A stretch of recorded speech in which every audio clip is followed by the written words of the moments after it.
Buenas noches, mi nombre es Mejía González Samantha Esmeralda de la licenciatura en Derecho y Criminología.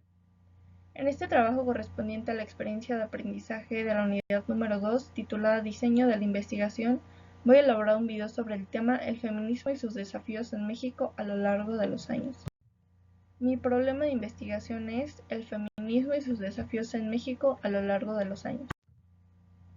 Los objetivos que voy a tocar son valorar el impacto de las políticas con enfoque de género, analizar los avances del feminismo a lo largo del tiempo, dar recomendaciones para mejorar la atención a víctimas y estipular las causas de los desafíos.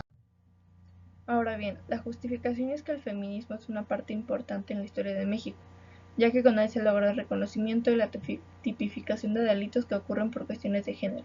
El derecho al voto, al trabajo, a la educación, la ley Olimpia, la despenalización del aborto en algunos estados de la República, porque no en todos, el acceso a una vida libre de violencia, la Ley General para la Igualdad entre Hombres y Mujeres, entre otros.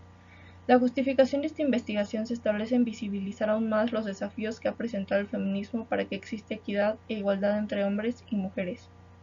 Si bien es cierto que como país hemos avanzado significativamente en reconocer a la mujer y darle espacios seguros, no creo que sea suficiente si tenemos estadísticas altas de violencia y discriminación hacia la mujer.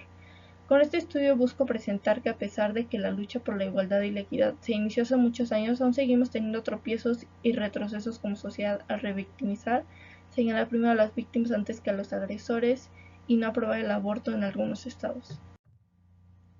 Las hipótesis. ¿Qué detiene a las personas de conocer el feminismo?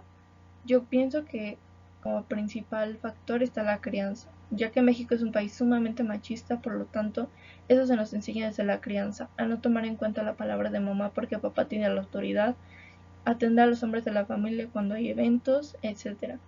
Eso es lo que nos enseña a los niños y adolescentes, es a menospreciar a las mujeres y replicar estas acciones. Los medios. Los medios de comunicación conforman uno de los factores más importantes por los que la gente no quiere informarse sobre el feminismo, puesto que existe mucho amarillismo y se tergiversa el enfoque real del feminismo. El contenido de los creadores de contenido en Internet, demeritando a las mujeres, burlándose de ellas e insultándolas, por supuesto que tiene un impacto en las personas que no tienen el suficiente criterio como para tener una idea real del feminismo e investigar. Y por supuesto, la ignorancia.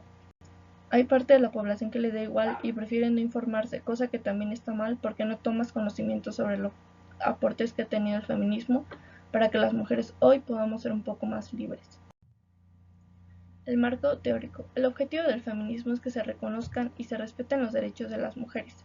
Desde el siglo XVII tenemos representantes importantes del feminismo como lo son Juana de Asbaje y Olimpia de Gouges, hasta que en el siglo XX se dio la gran revolución de las mujeres, ya que se inició demandando sus derechos laborales, sus derechos a la educación y sus derechos políticos.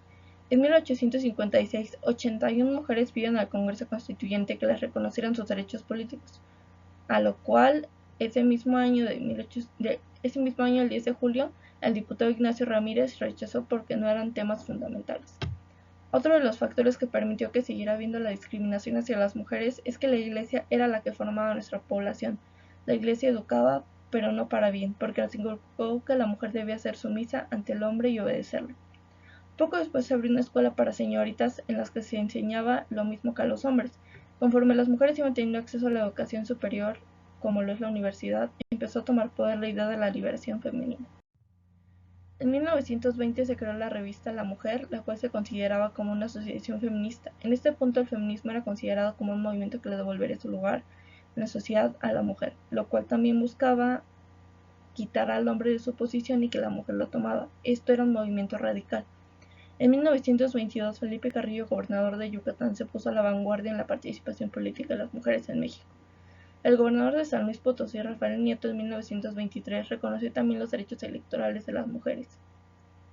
En ese mismo año, en mayo, se celebró en la Ciudad de México el primer Congreso Feminista Panamericano, y en 1929 Eulalia Guzmán junto con Rosario Castellanos organizaron la Asociación de las Mujeres Universitarias en la Facultad de Filosofía y Letras de la Universidad Nacional. En 1976 el Movimiento Nacional de Mujeres inició la primera Jornada Nacional para la Liberación del Aborto. De 1976 a 1986 se adoptó la decisión de celebrar el Decenio de las Naciones Unidas para la Mujer y establecer el 8 de marzo como el Día Internacional de la Mujer. El Instituto Nacional de las Mujeres se creó hasta el 8 de marzo del 2001. La Ciudad de México tuvo un paso histórico el 28 de agosto del 2008, ya que se despenalizó el aborto. Pero la Iglesia Católica se entrometió otra vez, y a causa de esto la Iglesia, junto con varios partidos políticos, emprendieron una campaña nacional que tuvo como resultado que 18 estados establecían la protección de la vida desde la concepción, provocando una regresión en la lucha de los derechos de las mujeres mexicanas. Y es por esto que muchas mujeres han sido encarceladas por homicidio con agravante de parentesco. La mayor que ha tenido es de 32 años de cárcel. Ahora bien, los impactos de crear políticas públicas con enfoques de género son que se puede dar atención más pronta y especializada. Se crean lugares y entornos seguros para las mujeres, se les permite acceder a mejores puestos de trabajo, entre otros. Igualmente, considero que una manera en la que se puede mejorar la atención a las víctimas es que nuestras autoridades tengan clases, cursos, seminarios de perspectiva de género para que de esta manera estén mejor preparados y no se revictimice a la víctima. Porque si de por sí México es un país sumamente machista y misógino, nos va a ir peor si no se capacita a las personas que tienen la labor de atender a las víctimas de violencia de género. Otra manera de dar una buena atención a las víctimas es darle el seguimiento correspondiente y adecuado, atender de inmediato a las señales de alarma y darle prioridad a la protección de las denunciantes. Como conclusión, podemos observar que el movimiento feminista ha tenido un impacto significativo en México, no solo en las mujeres sino también en los hombres. Considero que aunque sea 2024, aún existe mucha gente ignorante que piensa que el feminismo es para fastidiar y extinguir a los hombres, cuando no es así. Actualmente se busca que no se nos violente, que se nos pague lo justo y no menos por ser mujer. Se busca que se sigan respetando nuestros derechos por los que lucharon las mujeres de antes, y porque si nosotras no alzamos la voz para que se nos escuche, nadie más lo va a hacer.